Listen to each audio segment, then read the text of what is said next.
Here's a look at the World Cup's Group F, which includes defending champion Germany, unpredictable Mexico, defensive-minded South Korea and a team in transition in Sweden. Germany coasted through World Cup qualifying with 10 wins out of 10 and a European record 43 goals before getting a reality check. The World Cup holders haven't won any matches since qualifying for Russia.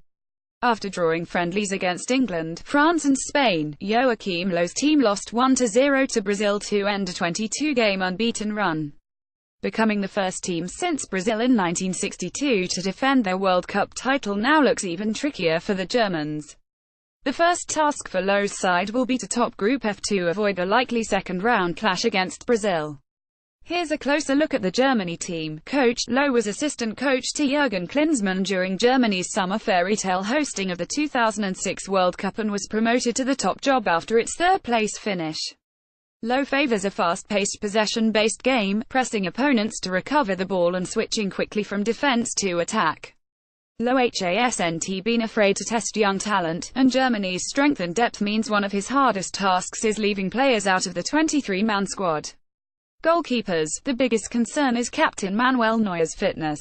The Bayern Munich goalkeeper sustained a repeat of the hairline metatarsal fracture in his left foot while training in September and hasn't played since. Marc-Andre ter Stegen could well establish himself as the number one with doubts over Neuer's fitness. The Barcelona goalkeeper has overcome a shaky start to his international career and helped Germany win the Confederations Cup.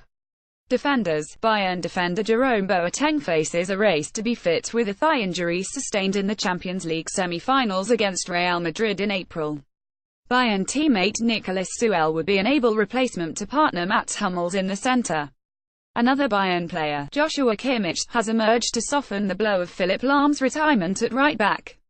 Midfield. As Germany has a wealth of options in midfield, Toni Kroos will be among the first names on Löw's team sheet. The Real Madrid midfielder is the driving force behind the side. He will likely be partnered by Juventus' Sami Khedira, who provides more of a defensive presence, with Mesut Ozil in front, flanked on either side by Thomas Müller and Marco Reus, if the latter proves his fitness. Forwards. Timo Werner seems sure of his place after another good for Leipzig, albeit with most of his goals in the first half of the campaign. The 22-year-old Werner has 7 goals in 12 international appearances, but it's his runs into space and the problems he causes defenders that benefit the team.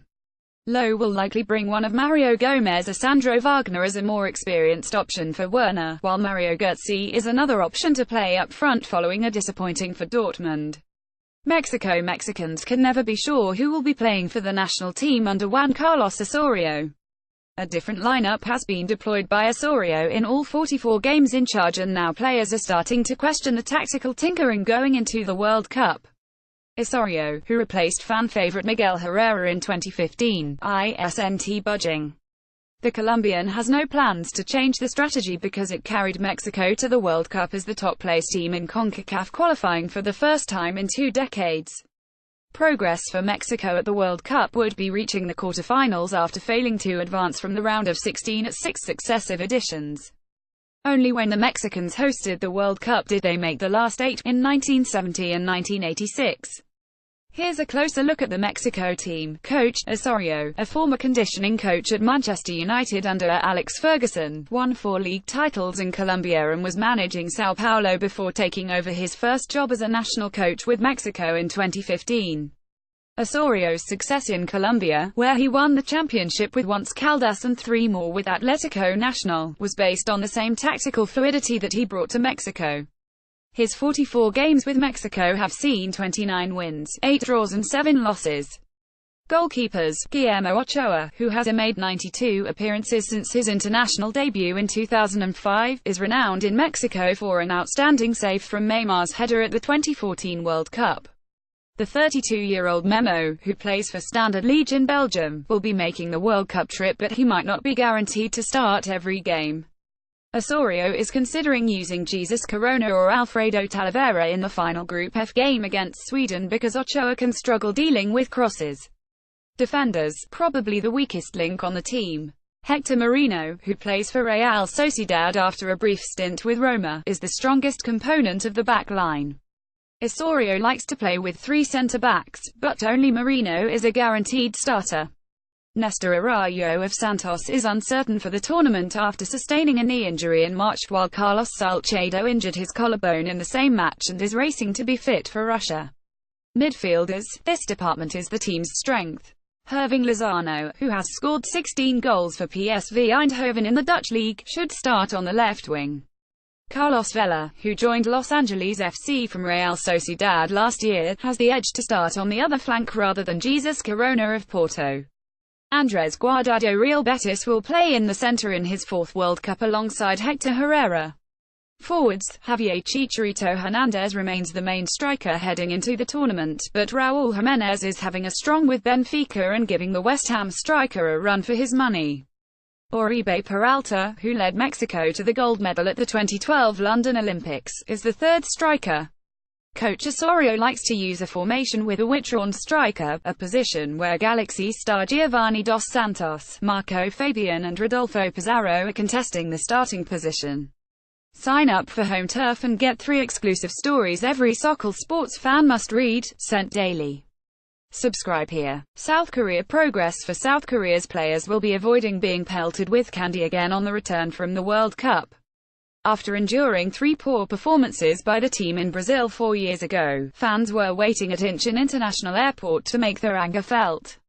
If collecting a solitary point in a group containing Russia, Algeria and Belgium was tough, the challenge looks even more daunting this time with World Cup holder Germany, Mexico and Sweden in Group F. Performances have improved in warm-up games recently with a change to a 4-4-2 formation, partly in an attempt to get the best out of attacker Son Heung-min. Son is the team's shining star and is coming off a fine with Tottenham in the English Premier League. South Korea is likely to be more defensive than usual in the hope of keeping out the opposition while hoping the attacking stars may be able to pinch a goal. Here's a closer look at the South Korea team. Coach Shin Tae-yong took the job in July and did just enough to ensure qualification.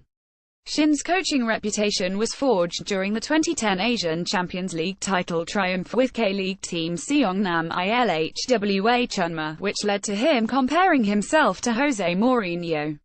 A coach who likes to surprise tactically, Shin might have to restrain his attacking instincts to focus on ensuring the senior side is hard to beat in Russia. Goalkeepers. While there are more options than in the past, the country still lacks a top-class goalkeeper. Kim Sung-ji-woo is the established number 1, but the arrival of Cho Hyun-woo on the scene has increased competition. Defenders. Shin is not averse to a 3-man defense but usually opts to use 4. South Korea is traditionally strong at back, with Lee Yong-strong on the right and Kim Min-woo and Kim Jin-soo, if fit, competing for the spot on the left. Central defense has been more of an issue over the years, but Jang Hyun-soo is a likely starter with another spot up for grabs. Regardless of the personnel, the defense is often undermined by concentration problems and is vulnerability from set pieces. Midfielders. A major question hangs over picking a central midfield partner for Ki Sung-young, the captain who is the fulcrum of the team. Han Kook-young has often been an unassuming partner for the Swansea player, but sometime back Park Joo-ho has been effective there too. The energetic Lee Chang-min has also been staking a claim. Forwards. Coaches have been trying for years to come up with a formation that gets the best out of Son Heung-min on international duty. At times, the 25-year-old Tottenham player has featured on the left, as a second striker and as a lone striker.